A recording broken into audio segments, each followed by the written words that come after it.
Campina Grande, segunda-feira, 4 de novembro. Estamos iniciando o dia, praticamente o mês penúltimo do ano e a semana que Deus está nos concedendo. Logo mais estaremos ouvindo o pastor Neto Moura, lembrando que ele foi o conferencista do nosso encontro de jovens que teve como tema Liberta-me, realizado em nossa igreja. Não perca, portanto, continue conosco. Você também ainda ouvirá, ao término deste programa, uma belíssima música interpretada pelo cantor e pastor Jimmy Swaggart. Continue conosco. Quero lembrar a toda a sociedade campinense, a todos os nossos irmãos e amigos, que a Igreja Evangélica Congregacional do Calvário estará celebrando mais um aniversário nos dias 16 e 17. Foi especialmente convidado para estar conosco no sábado o pastor Jamerson. E no domingo, o pastor Moisés, ele estará conosco no domingo. Também estaremos celebrando o aniversário do conjunto coral Sarah Calley. Você não pode ficar de fora dessa festa. Compareça, prestigie. Para aqueles que não sabem, a Igreja do Calvário está situada às margens do Açude Velho, confluência com o Parque da Criança. Lembre-se, anote em sua agenda, dias 16 e 17 do mês em curso.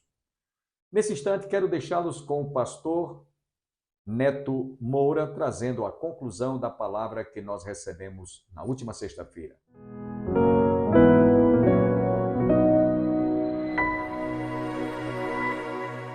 Não adianta vocês quererem cumprir só um elemento da lei. Se Cristo não é suficiente na vida de vocês, vocês não podem cumprir Cristo mais a circuncisão apenas. Cristo, tudo bem. Se Cristo nada serve, se Cristo não é suficiente na sua vida, cumpra toda a lei. Nos versos que seguem, meus irmãos, eu gostaria de inferir. Por quê? Porque todas as expressões que o apóstolo Paulo utiliza aqui, fica claro que aqueles crentes, eles estavam renunciando à forma de justificação que Deus tinha estabelecido para eles. Portanto, o apóstolo Paulo tenta explicar que se eles queriam se justificar, eles não podem fazer isso observando apenas um elemento da lei, mas que eles deveriam cumprir toda a lei. Só, meus irmãos, que o verso 4 nos traz uma pergunta que é muito importante. Eu não posso passar por esse texto sem pensar nessa afirmação que o apóstolo Paulo faz no verso 4. Qual é a afirmação que o apóstolo Paulo faz aqui no verso 4? No verso 4 o apóstolo Paulo diz assim: vós que vos justificais pela lei. Se vocês querem se justificar, é isso que ele está dizendo aqui. Se vocês não confiam na cruz de Cristo, se vocês não confiam no ato de Cristo na cruz do Calvário, vocês querem cumprir a lei. Aí ele faz uma afirmação aqui: estáis separados de Cristo. Observe que ele faz duas observações. Ele diz primeiro, estáis separados de Cristo. E depois ele diz, caístes de quê?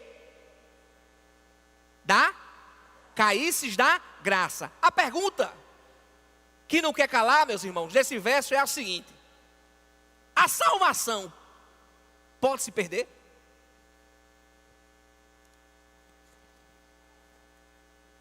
Porque o apóstolo Paulo está dizendo aqui: caístes da graça. Só que ele faz uma afirmação antes. Qual é a afirmação antes que ele faz? Qual é a afirmação? Coloca aqui o verso 4, amigão. Qual é a afirmação que o apóstolo Paulo faz aqui? Vamos fazer uma análise desse texto. Tendo eles, verso 4. Atos não. Texto de Gálatas. Gálatas 5, verso 4. Ele diz assim, irmãos. Eu queria que ele colocasse porque a gente ia poder observar bem direitinho. De Cristo vos desligastes. Olha, a versão aqui é forte, hein? Vós que procurais justificar-vos na lei, da graça decaístes. A minha versão diz caístes da graça. Só que antes ele diz assim: olha, vocês não estão em Cristo. Caístes da graça.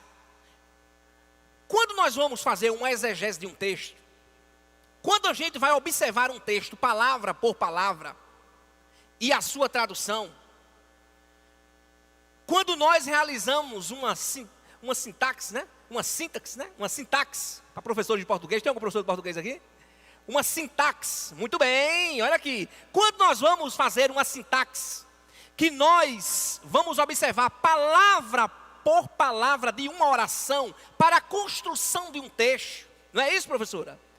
O que é que acontece? Existem os períodos de cada oração, de cada frase, na construção daquele texto. Existe o período hipotético. E o que é o período hipotético? É o período que o apóstolo Paulo utiliza aqui nesse texto. Por exemplo, quando nós vamos para João 15, de 1 a 4, sobre a videira verdadeira, todo mundo aqui lembra desse texto, Jesus vai dizer que todo ramo que está ligado na videira, produz o quê? Todo ramo que está ligado numa videira, vai produzir o quê, irmãos? Frutos, é ou não é? Não importa se o fruto é bom ou se o fruto é ruim, mas se ele está ligado numa videira, ele vai produzir o quê? Frutos. Aí Jesus diz assim, o ramo que não produzir fruto será cortado e será queimado, será jogado fora. Nós temos um período hipotético. Por que nós temos um período hipotético? Na sintaxe, na construção, na exegese do texto. É que é impossível uma videira, preste atenção, que isso é importante para você entender esse texto. Para depois você sair daqui dizendo que salvação se perde. É que se uma videira, ela é bem cuidada, ela é bem tratada, ela é bem plantada, tem como ela não produzir frutos? Não. De forma alguma. Ela vai produzir frutos. Se ela está plantada, se ela está sendo bem cuidada, o ramo que está nela vai produzir frutos. Então, é impossível. O que o apóstolo Paulo está dizendo aqui é que é impossível ser um crente. É impossível ser cheio do Espírito. É impossível ser nascido de novo e não confiar na graça. Isso é sério. Muito sério. Porque ele está dizendo aqui que Cristo é suficiente para a vida daqueles crentes. O que ele está dizendo aqui, ele está anulando que não existe Cristo mais a lei. Não existe Cristo mais a circuncisão. Não existe Cristo mais os elementos judaicos. Por isso que nós não devemos trazer para o nosso culto elementos judaicos, porque não tem nada a ver com a gente.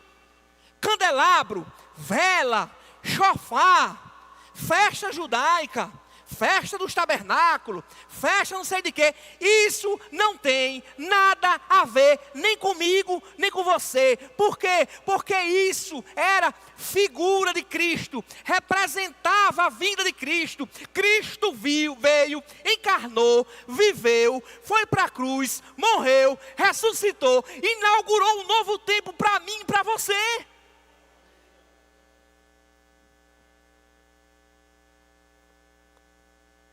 Então o que o apóstolo Paulo está dizendo aqui é que aqueles judaizantes que estavam se infiltrando no meio das igrejas daquela região não tinham nada a ver de crente. Eles não eram crente, eles não estavam unidos a Cristo. Por isso que ele diz, caiu da graça. Ele está dizendo, nunca foram crentes. O que ele está dizendo aqui, meus irmãos, é o que o João disse em 1 João 2,19. Coloca aí, amigão, 1 João 2,19.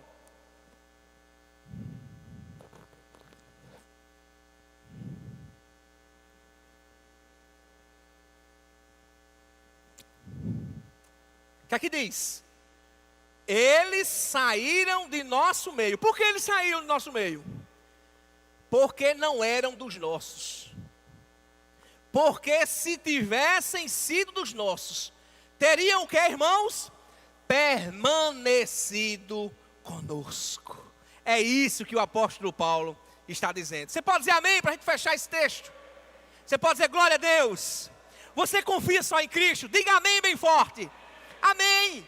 Porque só Cristo, meus irmãos, é suficiente para me justificar. Ele já fez isso em uma ação única. Próximos versos, versos 5 e 6 do texto de Gálatas. Diz assim: mas nós, agora o apóstolo Paulo diz, nós, pelo Espírito, mediante a fé, aguardamos a justiça que é nossa esperança. Verso 6.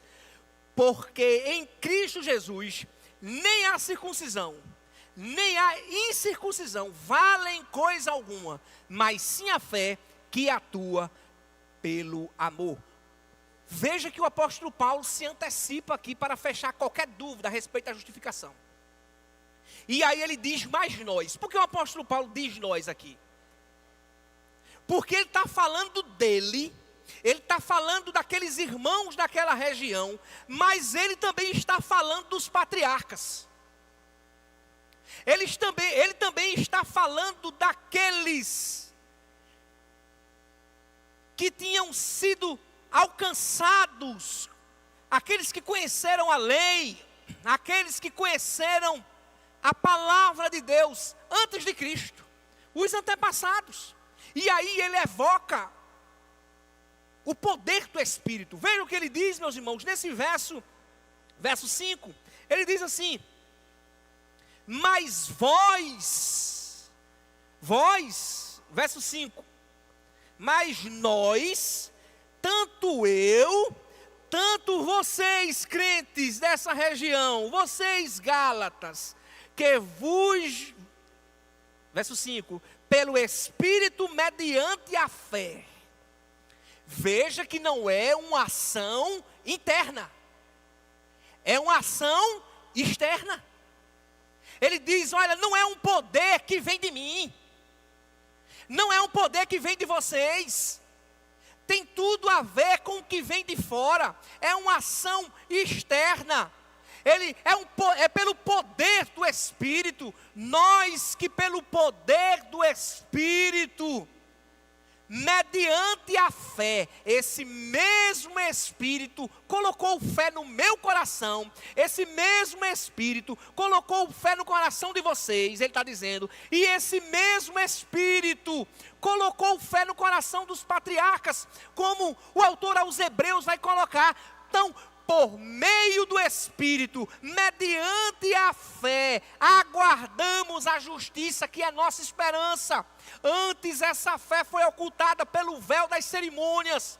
Portanto, o único elemento necessário para obtermos a justiça, irmãos, é a fé, que não precisa da ajuda das cerimônias, nada disso, meus irmãos. A nossa adoração a Deus, a nossa aproximação a Deus, o nosso relacionamento diante de Deus, é realizado unicamente por meio da fé. Você pode dizer amém? No verso 6, o apóstolo Paulo segue. E aí quando ele diz assim, nem há circuncisão, ele vai citar os dois elementos. Ele vai citar dois elementos aqui: circuncisão e incircuncisão. Quando ele diz assim, nem há circuncisão, ele está falando das obrigações religiosas, daquelas obrigações que eles precisavam cumprir. Mas ele diz, nem há incircuncisão. Ele representa o paganismo ou a imoralidade, a falta de religião. Ele está dizendo aqui, olha, nem a religião, nem a falta dela, nem a vida regrada diante de uma comunidade cristã, nem a falta dela, vivendo as minhas próprias paixões, vivendo os meus próprios desejos. Aí ele diz assim, nenhuma dessas valem nada.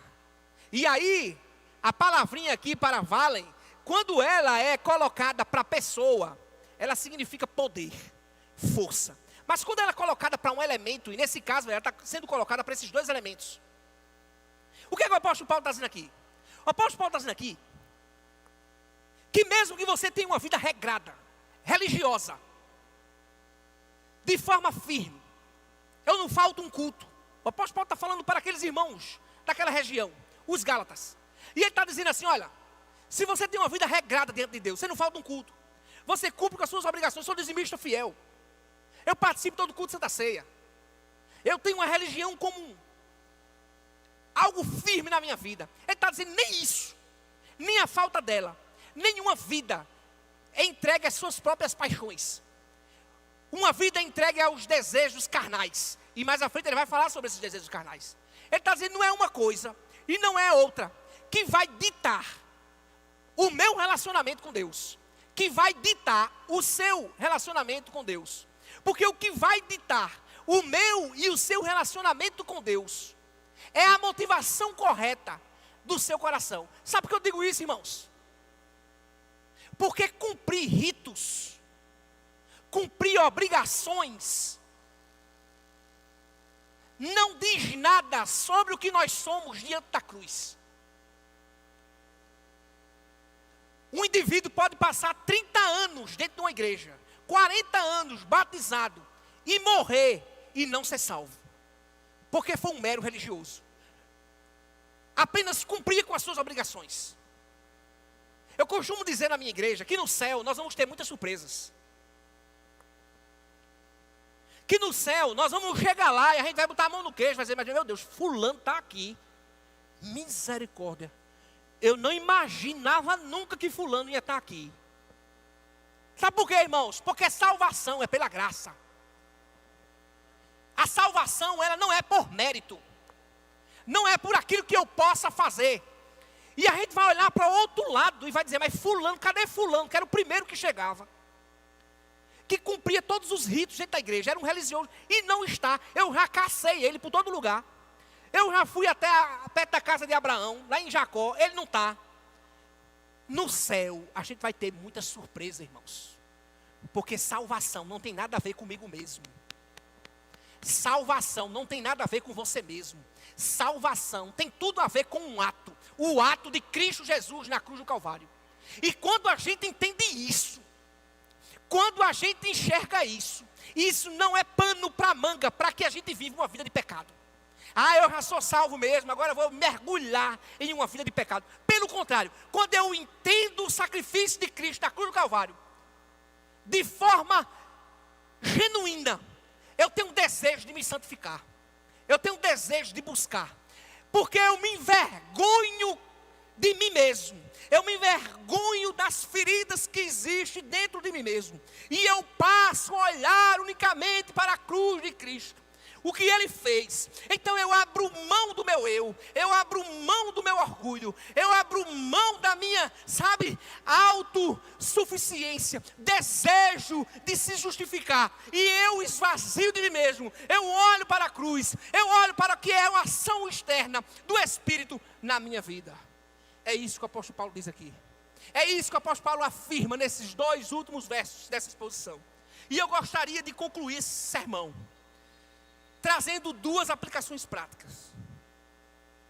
E eu queria que você repetisse comigo. Em primeiro lugar, diga assim: a nossa liberdade, mais forte, a nossa liberdade deve-se unicamente a Cristo. Deixa eu dizer uma coisa a você. Na cruz do Calvário, Cristo pagou todos os pecados que você cometeu ontem. Na cruz do Calvário, Cristo pagou todos os pecados que você cometeu hoje. E na cruz do Calvário, Cristo pagou todos os pecados que você vai cometer amanhã. Você nem sabe ainda quais são os pecados que você vai cometer amanhã. Mas deixa eu dizer uma coisa a você. Cristo já pagou todos eles. Porque Cristo não vai vir para morrer de novo. Ele morreu uma única vez.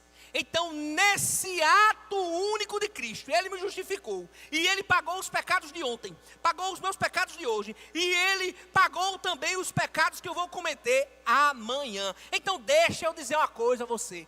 Não permita que ninguém ponha jugo sobre você. Você não precisa carregar um jugo que você não tem. Não permita que ninguém ponha mais peso nas suas costas.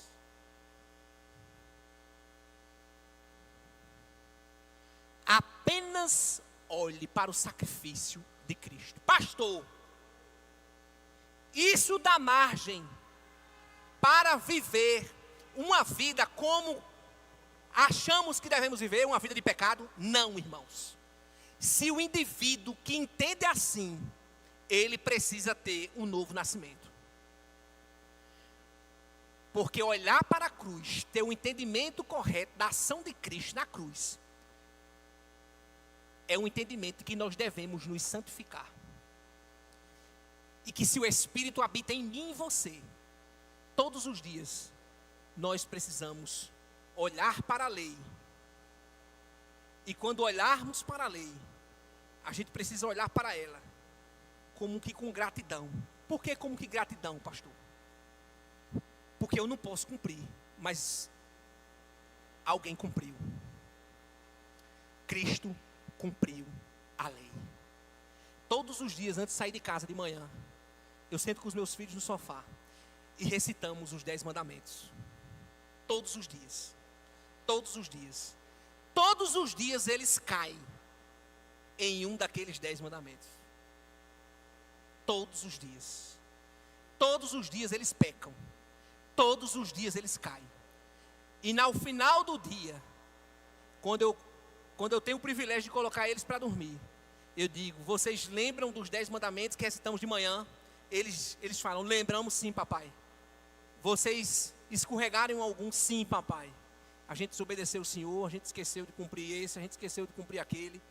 Eu quero dizer a vocês, que vocês olhem para esses mandamentos com gratidão, porque Cristo de forma perfeita cumpriu por vocês. Então olhem para Ele, para esses 10 mandamentos e se santifiquem todos os dias. Segundo lugar, diga assim comigo, podemos viver hoje à luz da certeza da glorificação futura.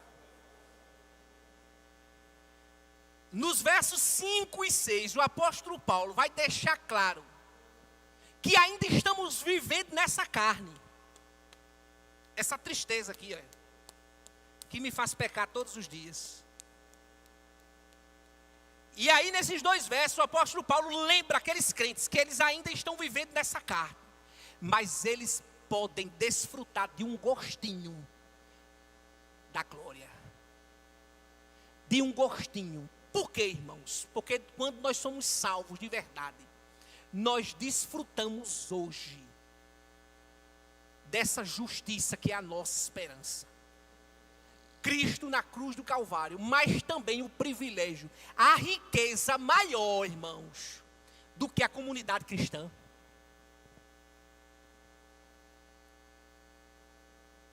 A riqueza maior do que isso.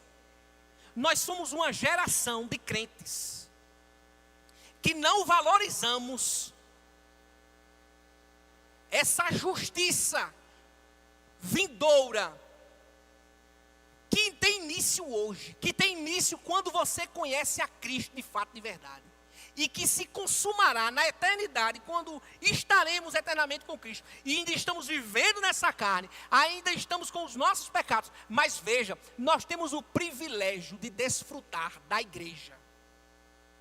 Isso é extraordinário, irmãos. Mas você já parou para observar como nós vivemos de eventos? Nós não nos alegramos com a riqueza do ordinário.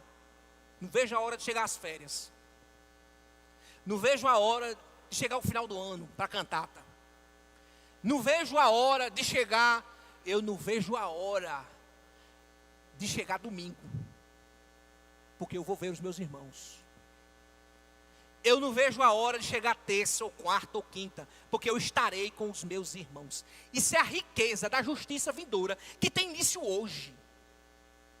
Desses 2 versos, é 5 a 6 que o apóstolo Paulo mostra. E que possamos ter a certeza que pela fé, nós desfrutamos hoje um pouco do que vamos desfrutar na eternidade, de forma plena e gloriosa. Quero encerrar dizendo a você que nenhum outro ser humano, ninguém, nenhuma outra religião tem a garantia que nós temos. Ninguém, irmãos. Se você sair daqui hoje e você for bater na porta de várias outras religiões, nenhuma delas vai garantir o futuro de vocês. Nenhuma. Mas Timothy Keller disse, certa vez, que existe uma diferença imensa entre a religião e o cristianismo. Ele disse que a religião é um código de ética que as pessoas, ao olharem para esse código, elas precisam cumprir para ser aceitas. Venham para cá e aí elas desenrolam as regras. Obedeça isso, faça aquilo, que você vai ser aceito no nosso meio. Isso é religião. E ele disse que cristianismo é Cristo dizendo: venham como vocês estão, mudem, se arrependam e vamos caminhar junto para a glória de Deus. Amém, meus queridos. Que o Senhor da glória nos ajude a entender que é só Cristo. Não é Cristo mais a circuncisão. Não é Cristo mais a lei cerimonial. Não é Cristo mais a lei moral. É apenas Cristo. E na cruz do Calvário, Cristo realizou uma ação única, que nós desfrutamos hoje e temos força suficiente para viver e lutar contra as obras da carne. Que Deus em Cristo vos abençoe. Agradecemos a todos os internautas, telespectadores da TV Master, TV a cabo Canal 20, que estiveram conosco. Amanhã você está convidado a ouvir mais uma vez a palavra que será ministrada por um outro conferencista do nosso encontro de jovens Liberta-me.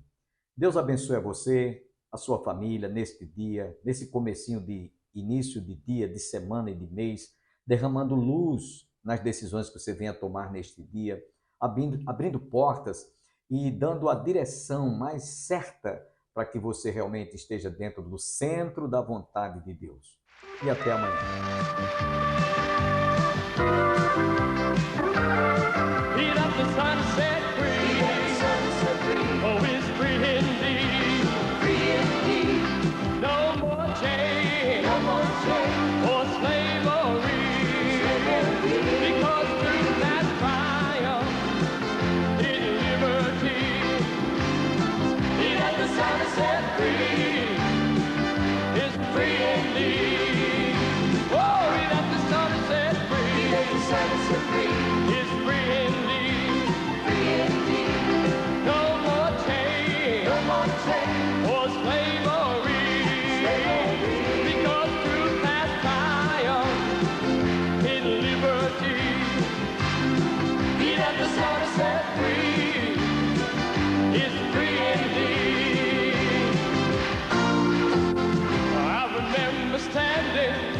On the auction block of sin, you know, Satan controlled me.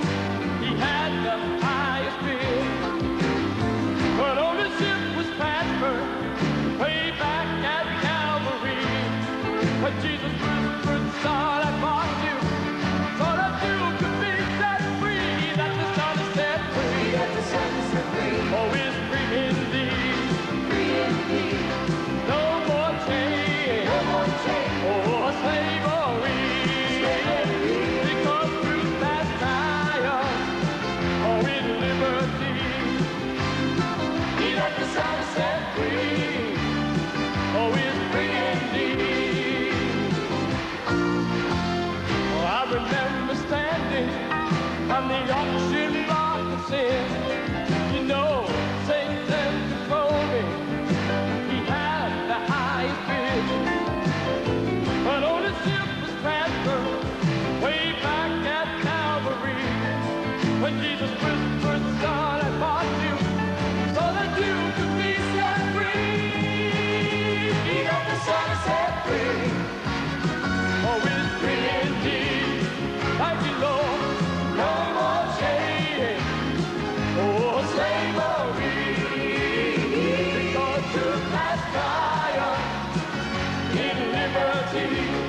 Thank you, Lord, you got the Son to set free. It's free indeed.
He picked me up out of the miry clay, and he set my feet on the rock to stay.